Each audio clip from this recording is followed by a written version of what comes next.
centre de la France, près de Tours, le zoo Parc de Beauval est l'un des 10 plus grands zoos d'Europe. Dans cet espace vert étendu sur une trentaine d'hectares, plus de 5700 animaux cohabitent en harmonie. Certaines espèces sont uniques en France, comme le panda géant, arrivé en Chine il y a 2 ans.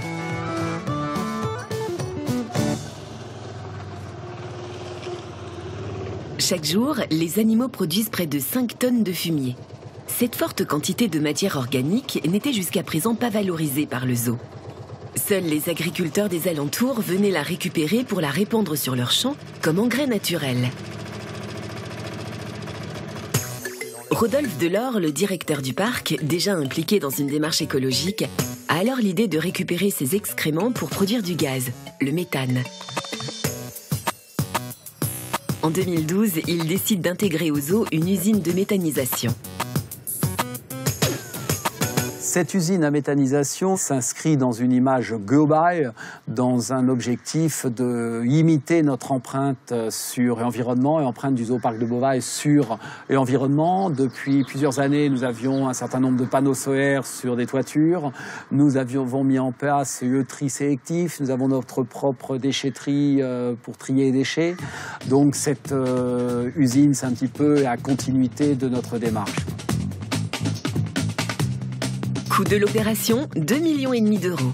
Après 2 ans de réflexion, 6 mois de travaux et l'aide de la région, l'installation a démarré sa production de gaz.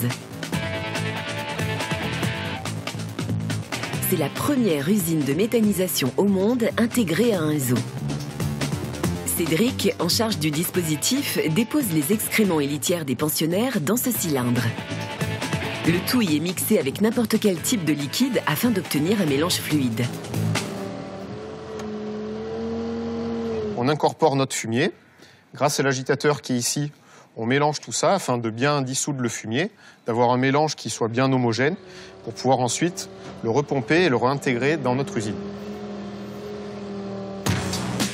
Une fois la bonne consistance obtenue, la matière organique est pompée et arrive dans cette cuve.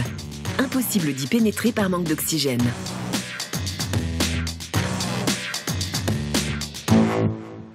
Ici, les excréments sont stockés pendant 60 jours. Ils sont privés d'oxygène et soumis à une température de 38 degrés. Cela favorise la prolifération de bactéries qui décomposent la matière organique.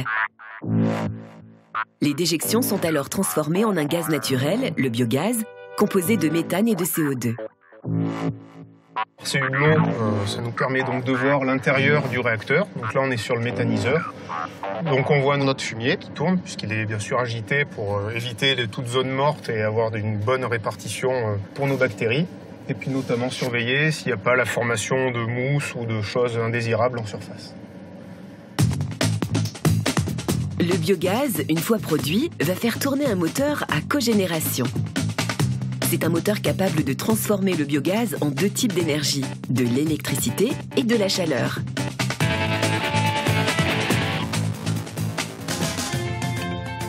La chaleur produite va servir à chauffer la maison des éléphants. Les pachydermes sont loin d'imaginer qu'ils n'auront pas froid cet hiver grâce à leurs propres excréments.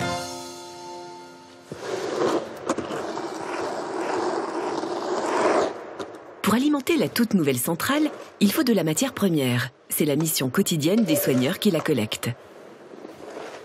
Alors là, on nettoie les box. Ça, c'est fait 1 fois par jour. En cette période-là, parce que l'hiver, c'est 2 fois. Donc ils sont enfermés la plupart du temps. Et là, ça va être mis à l'usine à méthanisation après. Donc les quantités, 3 d'appert un peu par jour, ce véhicule-là. À voir les quantités de fumier ramassées, pas de doute, les pensionnaires sont bien nourris. Les éléphants font partie des meilleurs fournisseurs. Ici, tout est ramassé, paille comme excrément, et envoyé à l'usine.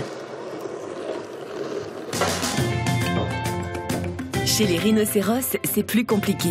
Les copeaux de bois qui composent leur litière pourraient se coincer dans la machine et la détériorer. Seules les crottes sont donc ramassées.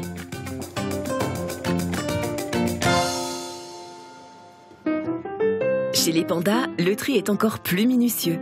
Les 2 spécimens du zoo produisent près de 34 kg de crottes par jour, composées de morceaux de bambou.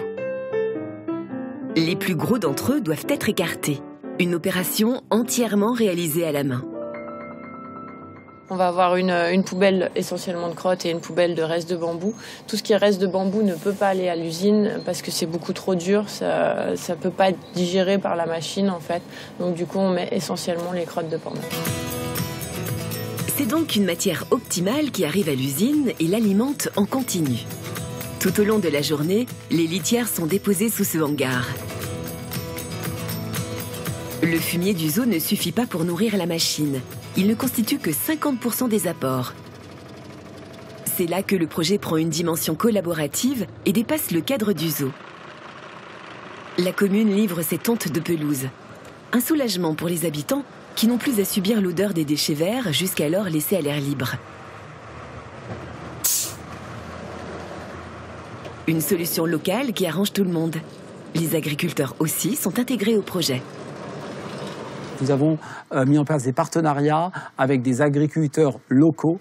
Nous récupérons différents fumiers, lisiers, dans des fermes aux alentours pour faire fonctionner cette usine. En échange de leur contribution, les agriculteurs récupèrent gratuitement l'équivalent en digesta, un engrais naturel liquide et biologique.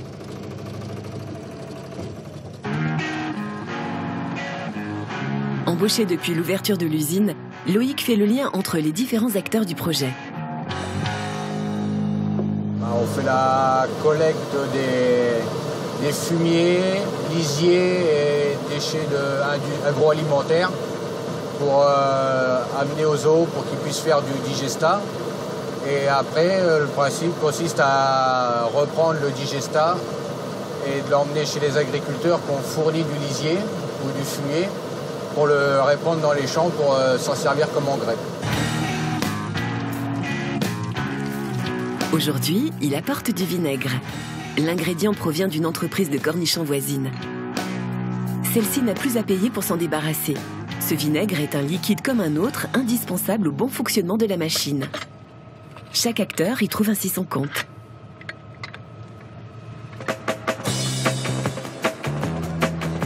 L'unité de méthanisation de Beauval est plus qu'une simple réponse écologique à la gestion des déchets organiques. C'est une mini-centrale pour la région. Grâce au biogaz produit, le zoo va réduire de 20% sa facture énergétique.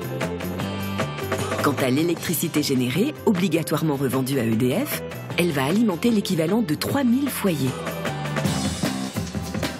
À terme, le parc espère avoir une facture énergétique nulle.